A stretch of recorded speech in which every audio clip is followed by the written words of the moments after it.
My husband drugged me with sleeping pills so he could crawl into the guest room and sleep with my sister while I was drowning in grief after my miscarriage. Then he let her wear my perfume, slip into my lingerie, and drink coffee from my mug that said "World Best Wife." I saw the signs, I felt it in my bones, and I still did not explode right away. I stayed quiet on purpose. I smiled on purpose. I let them think I was too broken to notice, because I wanted proof, not drama. And when the truth finally came out, I made sure it came out in front of the people who mattered most. I need you to understand something about my sister before you judge me for letting her into my home. Emma was my older sister, but when we were kids, she felt like the only person in the family who ever stood next to me. Our parents did not even try to hide their favoritism. Emma got the best of everything. The better clothes. The better birthday parties. The attention. The pride. If Emma breathed, our parents treated it like an achievement. If I did something good, they treated it like luck. But Emma back then used to notice it. Sometimes she would sneak me the dessert I was not supposed to have, because my parents would say I did not earn it. She would come into my room and drop a candy bar in my lap like it was a secret mission. She would whisper that it was not fair, that I deserved it too. She even stole small gifts for me sometimes.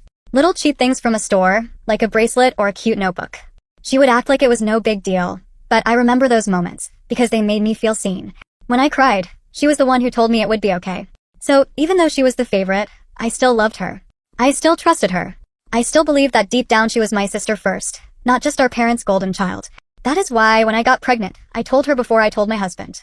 I remember sitting on the edge of my bed holding the test with shaking hands. I was terrified and excited at the same time. My husband was at work. I could have waited, but my first instinct was to call Emma. She squealed so loud it made me laugh. She kept saying, "This is amazing. This is perfect. You're going to be such a good mom." She cried happy tears for me. When I told my husband later that day, he was over the moon too. He hugged me tight and kept kissing my forehead like I was something fragile and precious. He talked about names, about painting a nursery, about teaching our child how to ride a bike. For a little while, it felt like my life had finally turned into the kind of life I used to daydream about. Then the miscarriage happened and the world turned gray. It is hard to explain how fast grief can swallow you. One day, I was lying beside my husband with my hand resting on my stomach, imagining the future. The next day, I was in the car on the way to the hospital, already knowing something was wrong, even though nobody had said it out loud yet. In the hospital, the nurses were kind. The doctor was gentle. But when the words were finally said, when they confirmed that my baby was gone, something inside me collapsed. It felt like the air got thick. Like someone dropped a heavy blanket over my entire life. After that, everything became slow and heavy. I lost weight fast. I did not shower for days. I stopped caring about basic things like brushing my teeth. I slept at weird times and stayed awake staring at the ceiling at night. When I did sleep, I had nightmares. I would dream about a baby crying, asking me why I let her die, and I would wake up choking on my own sobs. My husband tried, I will give him that. He brought flowers. He bought chocolate. He rubbed my shoulders. He kept saying we can try again, we can heal, we will be okay. But nothing he did could touch the pain in my chest. Grief is not logical. Grief does not care about flowers. The worst part was the shame. Even though miscarriages happen and doctors say it is not your fault, I still felt like I failed. Like my body betrayed my baby. Like I broke our family before it even had a chance to begin. Whenever my husband tried to hug me, I would gently push him away, not because I hated him, but because I hated myself. I felt unworthy of comfort. And apparently, after a while, my husband got sick of watching me fall apart. I did not realize it at first. I thought he was being supportive. But one day, he came home with a surprise. Emma. I still remember my face lighting up when she walked through the door. I had not realized how lonely I felt until I saw her. She hugged me the way only she could, tight and warm, like she was wrapping me back together. I tried to thank her, but she covered my mouth with her palm and told me not to worry about it. She said family takes care of family. That moment felt like a lifeline. And because I was desperate for anything that felt like safety, I made a decision that seemed smart at the time. I asked Emma to move in with us for a few months. Not forever. Just for 3 or 4 months, until I could breathe again. I told myself it would help me. I told myself it would help my marriage too, because the miscarriage had created this quiet distance between me and my husband. I thought having Emma around would bring light back into the house. Emma practically squealed with excitement. Our parents agreed instantly, because in their minds, Emma could do no wrong. They acted like this was a beautiful sacrifice from their favorite daughter, saving the broken one. So Emma moved in. At first, really did help. Those early weeks were my lowest point, but Emma felt like a cushion between me and the floor. When I wanted to stay in bed all day, she did not lecture me. She just brought me water. She rubbed my back. She told me I was allowed to grieve. My husband also seemed relieved. He did not know how to handle what he called my woman emotions. He was the kind of man who wanted to fix things with simple actions like buying gifts, but grief does not work like that. Emma filled the gaps. On nights when my husband and I used to watch movies together, they would watch a movie together instead, while I stayed in bed in the dark. Emma helped him cook meals. She helped take out the trash. She would laugh at his jokes. She created a normal feeling in the house while I fell apart upstairs. I told myself it was good. I told myself it was love. I told myself I was lucky. 2 months passed, and something in me began to shift. I did not wake up suddenly healed. It was slower than that. But one day I got out of bed and put on fresh clothes. I brushed my hair. I walked into the living room like a person again. Emma cheered like I won a medal. She clapped her hands and said she was proud of me. I glanced at my husband, expecting him to smile at me, to look relieved. But he was not looking at me. He was staring at Emma. It was not a casual glance. It was the kind of stare that lingers too long. My stomach tightened, but I blamed hormones. I blamed grief. I blamed my brain for being broken. That night, we went out to eat, my first real outing in months. I actually had an appetite for the first time. We went to a buffet, and I was hungry in a way that felt almost desperate, like my body was trying to prove it still wanted to live. I filled my plate and came back excited. That is when I saw it. My husband's hand was high up on Emma's thigh under the table. Not near her knee. Not a friendly pat. Hi. I froze for a second, and when we locked eyes, he pulled his hand back fast, like a teenager caught doing something wrong. Emma looked down quickly. She tried to hide a giggle. An awful feeling washed through me. Worse than nausea. Worse than grief. Because grief is pain, but betrayal is poison. I looked under the table. Their feet were tangled, kicking each other softly like they were playing a private game. My chest felt tight. I wanted to flip the table. I wanted to scream. But something else rose up inside me, something colder and sharper. I remembered every time my parents ignored me. Every time people dismissed my feelings. Every time I tried to speak up and got treated like I was being dramatic. In that moment, I made a decision. I would not give them the satisfaction of watching me fall apart. I would not let them deny it. I would not let them twist the story. I would gather proof. I would play the long game. So I swallowed the rage and I smiled. That night, I went to bed early and told them I was exhausted from the buffet. I did not sleep. I lay in bed staring at the ceiling listening. Around midnight, I heard footsteps in the hallway. My husband's side of the bed was empty. I knew exactly where he was going. The next morning, Emma was in the kitchen making breakfast, wearing my apron. My husband was at the table scrolling on his phone like nothing happened. Emma hugged me and her hair was slightly messy. My husband's shirt was inside out. I smiled like a fool on purpose. I asked if they slept well. They both nodded too fast. That was the first day I started documenting. I ordered a small camera online, one of those tiny ones disguised as something normal. I plugged it into a living room outlet where it looked like a phone charger. It had a perfect view of the couch. Then I bought another disguised as a clock for the kitchen. I did not tell anyone. I did not hint. I just watched. And over the next few days, I saw them grow bolder. Emma started wearing my perfume. I noticed it one afternoon when she hugged me. The scent was my scent. Vanilla and jasmine. The perfume my husband bought me for our anniversary. Then she started using my mug. The mug that said World Best Wife. Watching her drink from it at my table made my stomach twist, but I kept smiling. They began sharing long looks across the dinner table, thinking I was too distracted by grief to notice. Emma would brush against my husband when passing dishes. He would offer to help her with things she did not need help with. It was like I was watching two people act out an affair in slow motion, right in front of me, inside my own home. One evening, I announced I was going to take a long bath and go to bed early. I ran the bath, turned on music, and then slipped out quietly. I stood near my bedroom door and listened to their voices in the living room. Low. Intimate. Emma laughed softly, and then there was silence. Then the unmistakable sound of kissing. My hands started shaking. I stepped back into the bathroom, climbed into the tub fully clothed, and sat in cold water while tears ran down my face. Not just for my marriage, but for the sister I thought I had. The next day, my husband went to work. Emma stayed home for a bit. I waited until she left the room, then I went into my husband's office. I knew he had an iPad he barely used. I found it in a drawer. It was still logged into his messages. My heart pounded as I scrolled. The messages between him and Emma went back months. Back to when I announced my pregnancy. Emma wrote that I always had everything. The perfect husband, the perfect life, and now a baby too. She wrote that I did not deserve it.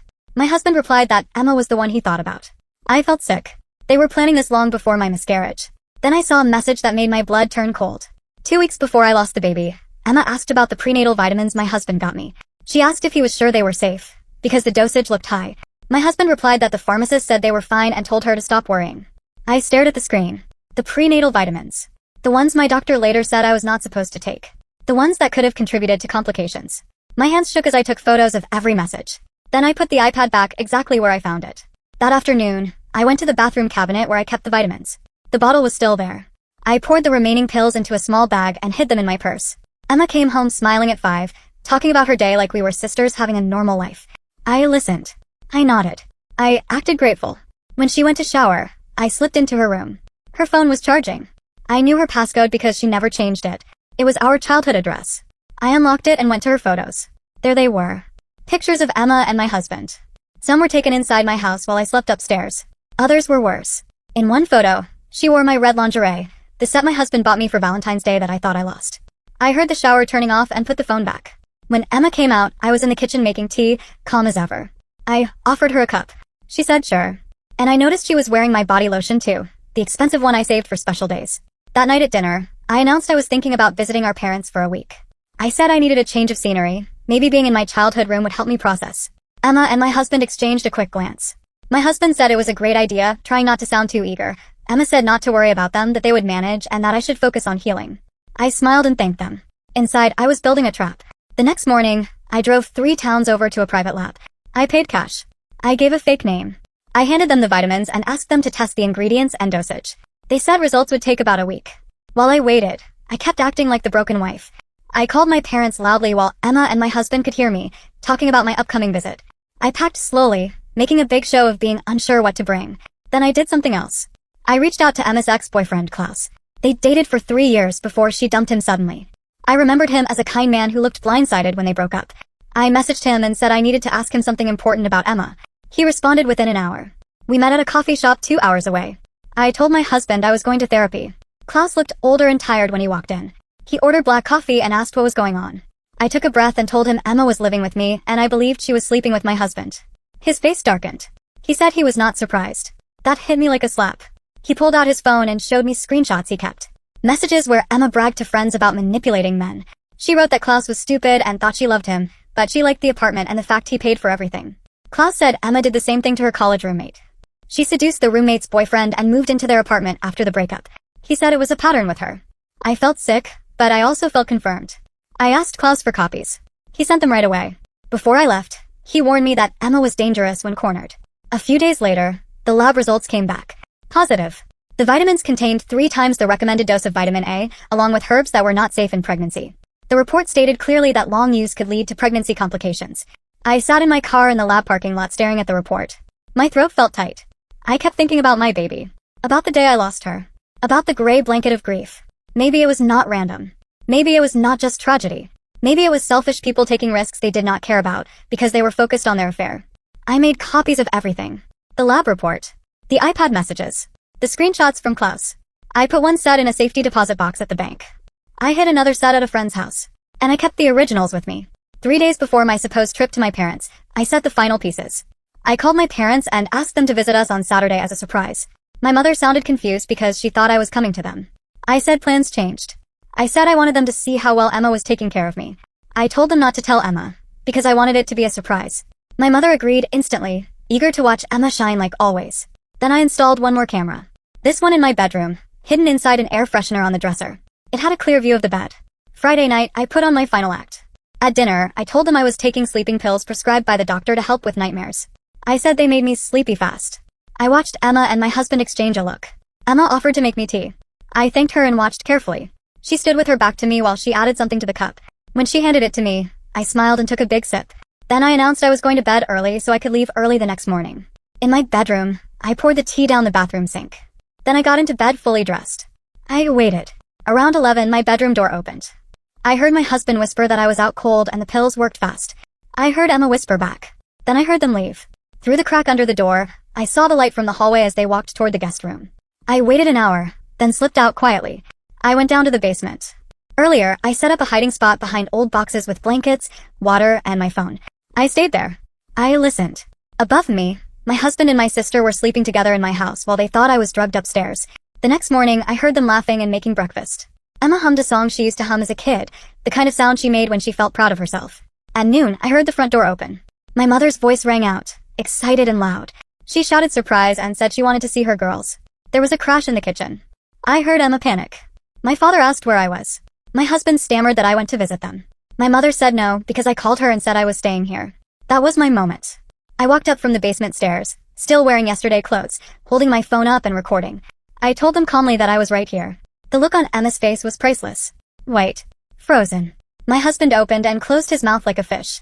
My parents stood stiff in the doorway, confused and stunned. I told them I was in the basement all night, documenting everything, just like I have been documenting for weeks. Then I looked at my parents and said their golden daughter was sleeping with my husband. But that was not even the worst part. I pulled out the lab report and told them Emma and my husband tampered with my prenatal vitamins and those vitamins caused my miscarriage. Emma shrieked that it was insane and said I was crazy. She grabbed my husband's arm and demanded he tell them the truth. But he was staring at the papers in my hand, recognizing the messages from his iPad. I said I had everything. Messages, photos, videos, screenshots from Emma's ex-boyfriend. I even said Klaus sends his regards. My mother sank into a chair. My father looked like his brain was trying to reject the reality in front of him. I handed my mother the evidence and told her to read for herself. Emma tried to run toward her room, probably for her phone. I blocked her. I asked if she was looking for her phone. I told her I already sent the lingerie photos to Klaus, and he was posting them along with her old messages about manipulating people. Emma screamed that I could not do that. I said I already did. Then I looked at my husband and told him the divorce papers were on his desk, and I pointed out the part about criminal charges related to what they did with the vitamins. My husband fell to his knees begging. He said they never meant for the baby. I cut him off and told him to save it for the police. My father, who was silent the whole time, stood up slowly, his face purple. For a second I worried his anger would turn on me. But he stared at Emma and told her to get out. He said to leave the house and never contact this family again. Emma called him daddy and begged. He said she was not his daughter anymore. My mother would not even look at Emma. Within an hour, Emma and my husband were gone. Emma left with bags, sobbing and cursing. My husband left with a suitcase, realizing he threw away his entire life for a woman who played him too. I stood in the empty house with my parents. My mother cried. My father apologized for never believing me about the favoritism, for always choosing Emma. But I was not really listening anymore. I was thinking about my baby girl, the one who never got a chance, because two selfish people decided their affair mattered more than my child life. I had lost my sister, my husband, my baby. But I had proof, and I had control of the truth. The house felt lighter, like poison finally drained out. I put my hand on my empty belly and whispered that I got them, baby girl. I got them both. My parents stayed for a while, sitting in shock. My mother tried to touch my arm, but I pulled away gently and told her not yet. Not because I hated her, but because everything inside me was raw. I called my lawyer that day. She was ready. She told me this helped the case, because my parents witnessed the confrontation and that mattered. She asked if the evidence was secured. I told her yes, multiple copies. She told me to try to rest, because next week would be intense. After the call, I walked through my bedroom and saw the bed where my husband slept beside me while texting my sister. I saw my dresser where Emma tried on my jewelry. I saw the bathroom where I cried in cold water that night I heard them kiss. I stripped the bed and threw the sheets in trash bags. I went through drawers, closets, and removed every trace of him. Cologne, photos, gifts. I dragged the bags downstairs. My father offered to take them out. He said please let him do this one thing. My mother stared at the evidence like it could burn her hands. She whispered that she failed me all my life. I said yes, simply because it was true. She admitted Emma called her last month, claiming I was paranoid and delusional, and my mother believed her. I told my mother she always believed Emma. My father came back inside and said the neighbors were starting to talk. I said let them talk, they will know the truth soon enough. Then the call started. A woman named Sarah called and said Emma did the same thing to her years ago, moved in and stole her boyfriend and destroyed her social circle. Sarah said she tried to warn people, but Emma made her look crazy. Sarah said she would provide a statement. That was when I realized Emma had more victims than I knew. That evening, we ordered food but none of us ate much. My mother asked where I would stay. She begged me not to be alone. I told her this was my home and I was not leaving. They left reluctantly after I promised to call if I needed help. The moment they left, I locked the door and stood in silence. The house felt hollow but also clean, like a wound that finally stopped being infected. I went into the guest room where Emma stayed and found more of my things. Jewelry I thought I lost. A scarf my grandmother gave me. And then I found something that made me shake. A small photo album I started for the baby. Ultrasound pictures. A tiny onesie I bought when I first found out. I thought I lost it in my grief fog, but Emma took it. I sat on the floor holding that album and cried properly for the first time in months. Not just messy grief tears, but deep tears, like my body was draining poison. Then my phone buzzed. A text from an unknown number. It said I ruined everything and this was not over. Emma. She already had a new number. I screenshotted it and sent it to my lawyer, then blocked the number. A few minutes later, another unknown number. This one begged me to talk. My husband. I screenshotted, forwarded, blocked. It became a pattern. New numbers. Messages swinging between threats and apologies. I documented everything. Around midnight, I saw my husband's car outside, idling at the curb. He sat there staring at the house. I called the police non-emergency line and filed a report. He drove off before the patrol car arrived, but I still created a paper trail. That night I barely slept. Every noise made me jump. Even though I changed the locks weeks earlier, I still felt exposed. The next morning, my front lawn was covered in expensive flowers, the kind my husband used to bring after business trips. Now I suspected those flowers were guilt gifts after time with Emma. I photographed them and threw them away. My neighbor watched from her window, then disappeared. My lawyer called and said my husband retained counsel and wanted mediation. I said no mediation. Not after what they did. My lawyer warned me they would claim the vitamin issue was an accident. I told her the messages proved they discussed dosage. She agreed but said they will try to paint me as a grieving woman looking for someone to blame. Then she told me Emma's lawyer reached out too. Emma was claiming defamation because of social media posts. I laughed bitterly because I did not post them, Klaus did. But Emma claimed I orchestrated it. My lawyer said she would handle it and warned me they would fight dirty. That day I checked social media. Klaus posts were spreading fast. Comments were full of shock, support for me, and more victim stories. Then I saw Emma post from a new account. She painted herself as the victim. She claimed she was trying to help her grieving sister, but I became paranoid and delusional. She posted photos of me at my lowest, in pajamas, hair unwashed, looking unstable. Photos I did not even know she took. Her comments were mixed. Some people believed her. Others questioned her. But damage was being done. I called Klaus and told him she was trying to flip the story. He said that is her playbook. He said this time there is too much evidence and too many people coming forward. My parents visited again. My father installed more security cameras around the property. My mother sat with me and we removed every photo of Emma from family albums. My mother kept saying how did she not see it, and I told her the truth. She chose not to see it because it was easier to have one perfect daughter than face reality. We burned the photos in the fire pit. Watching Emma's smile turn into ash felt symbolic. Then my husband's mother called. She said it was a misunderstanding. She said her son would never hurt me on purpose. She called Emma sweet. I told her son had an affair with my sister while I mourned, and the vitamins were not a mistake. She refused to believe it and said I was not thinking clearly. I told her I was thinking clearly for the first time in months and told her not to call again. Then Monday came and the legal storm began. My lawyer filed for divorce, citing adultery and serious harm. The criminal investigation opened for the vitamins. Emma got served papers for harassment. I returned to work for the first time since the miscarriage. I needed structure. My coworkers were awkward and sympathetic. You can feel when people heard gossip but do not know what to say. At lunch, I sat in my car and checked social media again. Emma kept posting lies. Klaus and Sarah and other victims kept countering with receipts. It became a war of narratives, and Emma was good at playing victim. As I headed back inside, I saw my husband at the building entrance holding flowers. My stomach dropped. I called security and they escorted him away. He mouthed please at me through the window. I looked away. My boss called me in and said she could not let my personal drama affect work. I promised it would not happen again and told her I was pursuing restraining orders. She told me to take the week off paid leave and sort it out, but if it happened again, it would be a problem. When I got home, there was a package at my door with no return address. I called police before opening it. Inside were printed screenshots of Emma's fake messages and a note threatening me to stop lying or people will know what I really am. The officer took it as evidence and told me to keep documenting. That night I added extra locks and pushed furniture against the bedroom door, not because I was being dramatic, but because I stopped trusting what desperate people will do. Then the lab called again. They found something else in the vitamins. A mild sedative. Not enough to knock me out instantly, but enough to keep me tired and confused over time. I got sick to my stomach. I remembered how exhausted I felt early in pregnancy. How my husband insisted I keep taking the vitamins for the baby health. How Emma always handed me water to swallow them. They were weakening me from the start. That changed everything. Emma posted another video soon after. In it she had bruises, claiming I attacked her. The bruises looked real to strangers. People started believing her. Some even started raising money for her. My lawyer said we needed to respond carefully. She asked if we had security footage of Emma packing. We did not have perfect footage. My parents would testify, but Emma already attacked their credibility in her story. Then my tires got slashed. All four. Security footage showed someone in a hood. I could not see a face, but I recognized the way one person leaned slightly, like my husband's old injury. Police took the report but warned it might not be enough for an arrest. At work the next day, Emma showed up in the lobby causing a scene with her bandages and tears. She pointed at me and called me the woman who destroyed her life. People stared. I kept walking. Then Emma screamed something cruel about my baby, implying I caused the miscarriage with my weakness and neglect. The lobby went silent. I turned slowly and faced her. I did not scream. I stayed calm. I listed evidence out loud, enough for witnesses to hear. Pharmacy receipts. Lab results. Messages. Statements from victims. Emma's face went pale for a second. Security escorted her out, but her confident mask cracked. My boss told me again to take leave. At home, I found more flowers and another apology note from my husband. I photographed it and added it to my file. Klaus called and said people were debunking Emma's bruises, noticing inconsistencies. He also told me something bigger. He hired a private investigator after Emma broke up with him and found more of her past.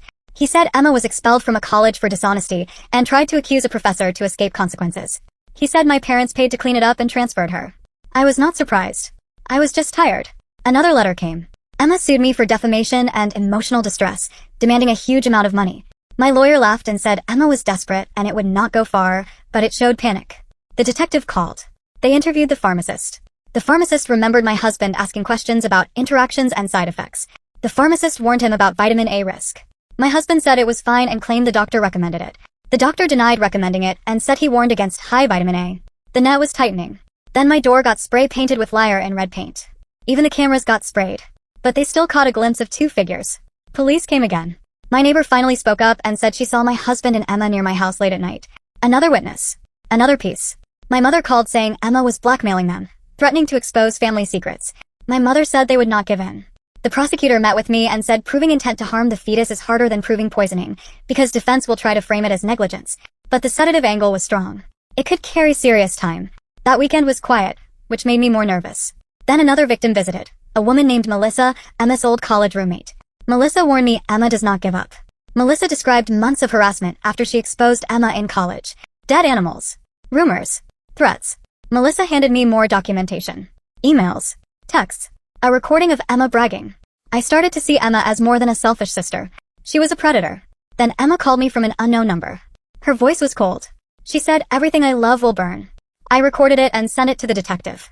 He said it was a direct threat and they could arrest her. But when police went to find her, she was gone. Then the detective called again. They arrested my husband. He tried to empty our joint accounts. The bank flagged it. He was charged with theft too. One down. But Emma was still out there. That night I stood in the nursery I never finished. The crib still in a box. The walls half painted. It was supposed to be a room full of life. Instead, it was a monument to betrayal. I put my hand on my belly and whispered that I would finish this for my baby. Then the detective called Monday morning. They found Emma at a motel near my parents' area. But she was with a man they did not identify. Minutes later, a delivery arrived at my house. A package.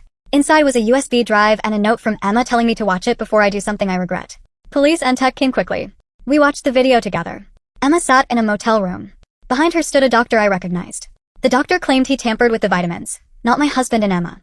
He admitted he had an affair with Emma and she convinced him to prescribe dangerous vitamins. He sounded bitter, saying Emma used him. Emma looked calm and said if she goes down, everyone goes down, and my case falls apart when people learn how many were involved. Then Emma called, smug, and told me to drop charges or she will ruin my reputation by claiming I seduced the doctor and begged for meds. I stayed calm and told her there are cameras outside her motel and people have been watching her. The line went dead. Police moved in.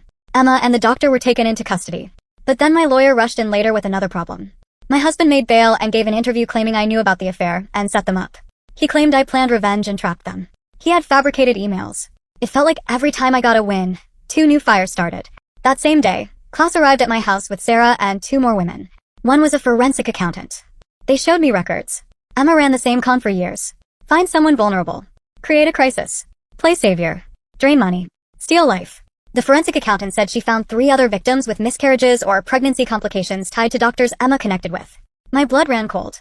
My baby was not the first. Then Klaus said the private investigator found something else.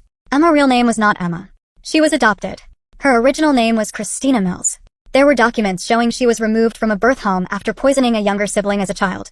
Psych evaluations described severe traits, a child with no empathy, high manipulation. I sat there shaking. My parents never told me she was adopted. Then my mother texted that my father had a heart attack and they were at the hospital. I raced there. My mother looked small, broken. She admitted they thought they could save Emma, love her enough to fix her, but there were incidents. Pets dying, kids getting hurt. They should have protected me better.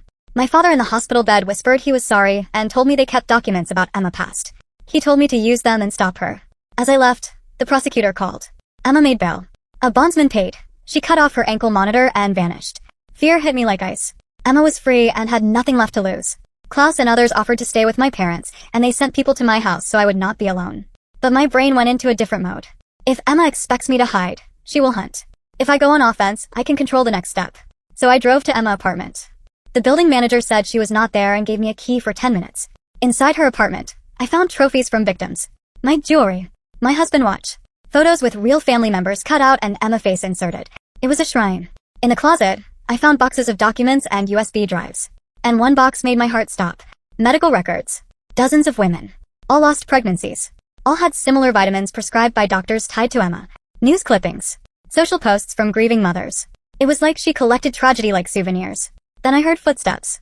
The door opened slowly. Emma's voice said she knew I would come. She looked different. Hair dyed.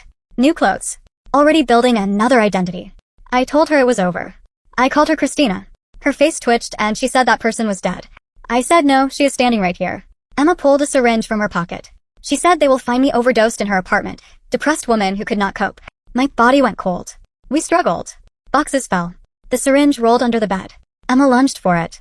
I grabbed a heavy bookend, shaped like an angel. I did not even have to hit her, because the apartment door burst open. Police flooded in. Klaus stood behind them holding his phone, saying he recorded everything and it was live saved to the cloud. Emma froze. For the first time, I saw fear in her eyes. She hissed that I planned this.